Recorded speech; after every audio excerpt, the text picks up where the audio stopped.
उस गोश्त को 3 हिस्सों में तकसीम कर ले जो आपने कुर्बानी की, और आपकी कुर्बानी का जो गोश्त है उसको आप 3 हिस्सों में तकसीम कर लें। एक हिस्सा गरीबों में बांट दें, एक अजीजों में बांट दें, एक अपने लिए रोक लें। अगर कोई इससे ज्यादा भी रोकना चाहे जायज़ रोक सकता है, लेकिन बहुत से लोग ये करते हैं कि गोश्त का ज्यादा हिस्सा या मुकम्मल हिस्सा अपने फ्रिज में स्टोर करके रख लेते हैं और उसको हफ्तों महीनों तक खाते रहते हैं। खुदारा इस ईद के मौके पर, इस खुशी के मौके पर, ईद का माना ही खुशी के आते हैं, किसी गरीब का भी ख्याल करें। शायद आपकी वजह से इस ईद के मौके पर किसी गरीब की हांडी भी अच्छी हो जाए। आपको तो अल्लाह ने दिया है, आप अमीर हैं तभी ना कुर्बानी कर रहे हैं। उनको देखो कि जो कुर्बानी भी नहीं कर पा रहे हैं या आम दिनों में वो गोश्त भी नहीं खा पाते हैं अपनी गुर्बत की वजह से। और हम क्या करते हैं, आम दिनों में भी खाते हैं हम लोग, चूंकि अल्लाह ने नवाजा है तो आम दिनों में भी खरीद के भी हम लोग खाते हैं। और जब एक साल में कुर्बानी का मौका आया तो उस मौके पर भी हम कुर्बानी करके अपना ढेर सारा गोश्त, यानी मुकम्मल गोश्त या मुकम्मल से कुछ कम, अपने फ्रीज वगैरह में स्टोर कर लेते हैं और फिर हम रख के महीनों महीनों तक खाते हैं। खुदारा जरा दिल पे हाथ रख के सोचो, वो शख्स कि जिसने साल भर जिसे गोश्त ना मिला हो उसकी गुर्बत की वजह से, उसके पैसे ना होने की वजह से उसके बच्चों ने गोश्त ना खाया हो, और वो एक साल में ईद उल अजहा के मौके पर आस लगाकर बैठ जाता है, शायद ईद के मौके पर कुर्बानियां होंगी, अमीरों के यहां से मेरे घर पे गोश्त आएगा, तो शायद मेरे बच्चे गोश्त खा लेंगे इस 2-3 दिन में। वो कब से आस लगाए बैठता है, लेकिन हम जब अपने फ्रिजों में स्टोर करके रख लेते हैं और उस तक नहीं पहुंचाते तो उसको कितनी तकलीफ होती होगी। क्या हमसे इसके बारे में नहीं पूछा जाएगा? खुदारा इन स्टोर करने से बाज आए।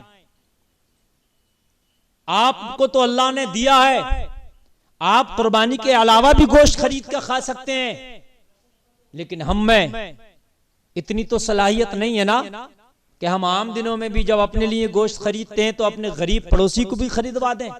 इतना तो हमारे अंदर है नहीं सलाहियत। इतना हमारे दिल में रहम कहां से आ गया? इतनी कहां हम अपने गरीब की फिक्र करने लग जाएंगे? वो तो है ही नहीं। लेकिन ईद का मौका आया, आपने कुर्बानी का ही बहाना सही, कुर्बानी के ही जरिए सही, लेकिन आपके घर पे अच्छे खासे गोश्त का इंतजाम तो हो गया ना।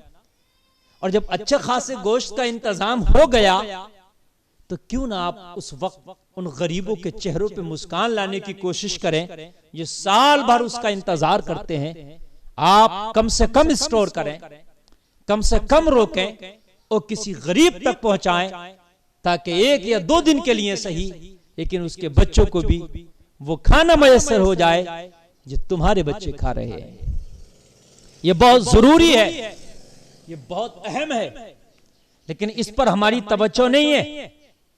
और किसी के यहां गोश्त भेजाएं तो चाहे चंद ही घर भेजाएं, आप 50 घर ना भेजाएं, आप 20 घर ना भेजाएं, चाहे आप 10 घर भेजाएं, 5 घर, लेकिन इतना भेजा दें ताकि वो एक वक्त का बना के अपने बच्चों को खिला सके।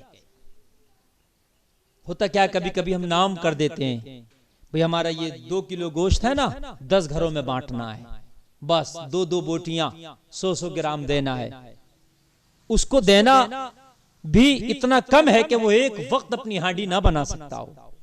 कम से कम इतना दे दे कि वो एक वक्त अपनी हांडी बना के कम से कम में बच्चों को खिला सके। मुअज़्ज़ज़ सामिईन हज़रात, ये बड़ा आलिमिया है कि हमें अपने पड़ोसी की फिक्र नहीं, हमें अपने बस्ती के गुरबा की फिक्र नहीं, हमें उन कमजोरों की फिक्र नहीं कि जिनका भी मन कभी चाहता होगा, उनका भी दिल हमारी तरह है। अल्लाह ने हमें माल से नवाजा है, दौलत और सरवत से नवाजा है, पैसे से नवाजा है, हम कर रहे हैं। लेकिन कुछ ऐसे भी हैं कि जो बेचारे कुर्बानी भी नहीं कर सकते, तो उस मौके पर गरीबों का ख्याल रखें और उनकी आस को टूटने ना दें। उनके बच्चों के जो आरज़ुएं हैं उनका गला ना घोटें, उनकी ख्वाहिशात को मिट्टी में ना मिलाएं, उनकी ख्वाहिशात को ना घोटें। अगर अल्लाह ने दिया है, आप कुर्बानी कर रहे हैं, सुभान अल्लाह, लेकिन अपने उन गरीब भाइयों का और उनके उन बच्चों का भी ख्याल रखें कि जिनकी तमन्नाएं होती हैं, साल में अगरचे नहीं मिलता है, लेकिन ईद के मौके पर शायद हमें भी गोश्त मिलेगा। अल्लाह ताला हमें उन गरीबों की फिक्र करने की तौफीक अता फरमाए।